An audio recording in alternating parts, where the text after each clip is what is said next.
Material into groups, मतलब जितने भी मटेरियल होते हैं उनको ग्रुप्स में लगाना, उनका एक समूह बनाना। ठीक है, तो हम पढ़ते हैं नोट्स। यहाँ पे चैप्टर नहीं पढ़ रहे हैं, नोट्स बहुत इजी होते हैं और छोटे होते हैं। ठीक है, और जो चैप्टर होते हैं बहुत लॉन्ग होते हैं, उसमें एक्स्ट्रा भी दिया होता है। यहाँ पे देखिए जितने भी चैप्टर के इंपॉर्टेंट पॉइंट्स होते हैं सबके सब आपको यहाँ पे देखने को मिल जाएंगे। तो चलिए वीडियो को स्टार्ट करते हैं।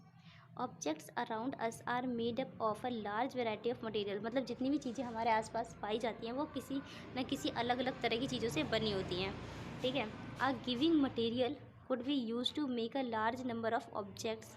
It is also possible that an object could be made from a single material or of many different types of material, मतलब कोई भी एक चीज़ है वो या तो एक चीज़ से भी बनी हो सकती है, जैसे कि लोहा कुर्सी है वो या तो सिर्फ लोहे का बना हो सकता है, या फिर उसमें लकड़ी का भी यूज़ हो सकता है, प्लास्टिक का भी यूज़ हो सकता है, और कपड़े का भी यूज़ हो सकता है। जैसे कि हम सोफ़ा सेट देखते हैं उसमें कपड़े के गद्दे वगैरह भी लगाए जाते हैं बाद में, तो वो तो खैर एक्स्ट्रा में लगाए जाते हैं। ठीक है, तो यहाँ पे यही कहा गया है कि एक चीज़ जैसे कि कुर्सी है वो लोहे की भी बनी हो सकती है और उसमें लोहे के साथ साथ लकड़ी भी लगी हो सकती है, तो वो एक से ज़्यादा चीज़ों की भी बनी हो सकती हैं।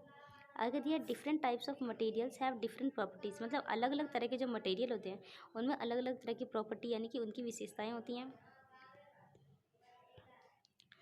दिया है सम मटेरियल्स आर शाइनी, कुछ होते हैं जो चमकने वाले होते हैं, चमकीले होते हैं। वाइल अदर्स आर नॉट, जबकि कुछ नहीं चमकते हैं।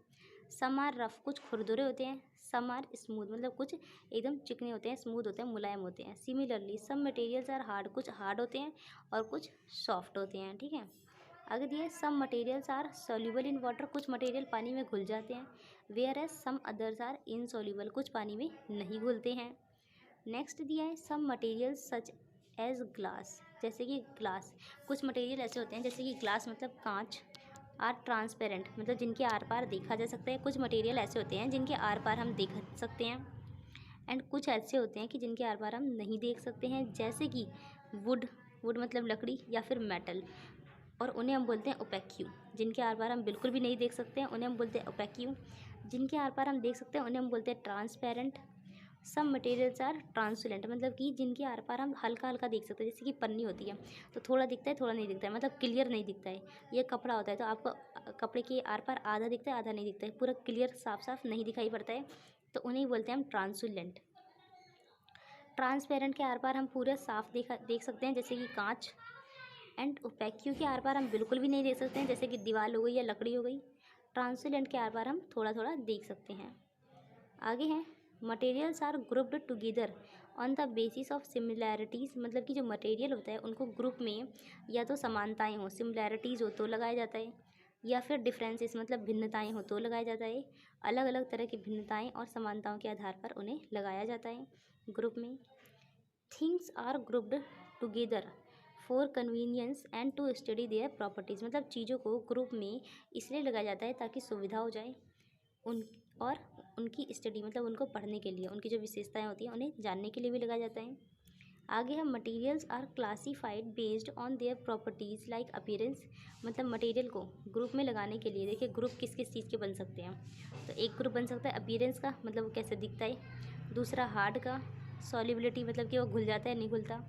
फ्लोट और सिंक, मतलब फ्लोट मतलब तैरने का और सिंक मतलब डूबने के आधार पर भी बन सकता है एक ग्रुप। दूसरा है ट्रांसपेरेंसी के आधार पर भी बन सकता है कि दिखता है या नहीं दिखता है आर पार।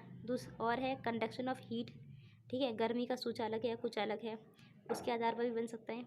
नेक्स्ट है स्टेट ऑफ मैटर, किस तरह का है वो, द्रव है, गैस है, सॉलिड है, लिक्विड है, ठीक है, उसके आधार पर भी बन सकता है। कंडक्शन ऑफ इलेक्ट्रिसिटी, मतलब कि जो बिजली है उसका किस तरह का कंडक्शन है, किस तरह का चालक है, कुचालक है, सुचालक है, उसके आधार पर भी एक ग्रुप बन सकता है। एंड नेक्स्ट है अट्रैक्शन टूवर्ड्स मैग्नेट, मतलब चुंबक से जल्दी चिपकता है या नहीं चिपकता है, इसके आधार पर भी एक ग्रुप बन सकता है। और नेक्स्ट है कंबस्टिबिलिटी, इनके आधार पर ग्रुप बनाए जाते हैं।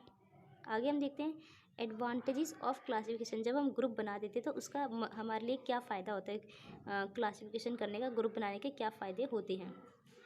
तो helps in identification of object, इससे क्या होता है कि हम ऑब्जेक्ट को, जो चीज़ होती है उसको पहचान सकते हैं आराम से। Helps in sorting of object, और ये हमें चीज़ों को शॉर्ट करने में मदद करती है, रखने में मदद करती है। हेल्प्स इन लॉकिंग थिंग्स, मतलब इनको लॉक करने में मदद करती है। एंड नेक्स्ट है make study of different objects easy, मतलब अलग अलग ऑब्जेक्ट को, अलग अलग चीज़ों को हम पढ़ सकते हैं, आराम से जान सकते हैं उनके बारे में।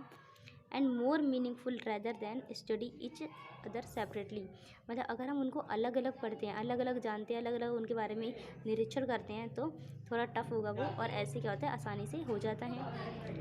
Helps to understanding similarities and dissimilarities among objects. मतलब कि इससे क्या होता है कि जो सिमिलैरिटीज़ होती हैं और डिसिमिलैरिटीज़ होती हैं ऑब्जेक्ट्स में, उनको हम आराम से समझ सकते हैं। तो देखिए ये चैप्टर नंबर 4 था, इसके भी नोट्स यहाँ पे ख़त्म हो गए हैं। अब नेक्स्ट वीडियो में हम मिलेंगे चैप्टर नंबर 5 के साथ।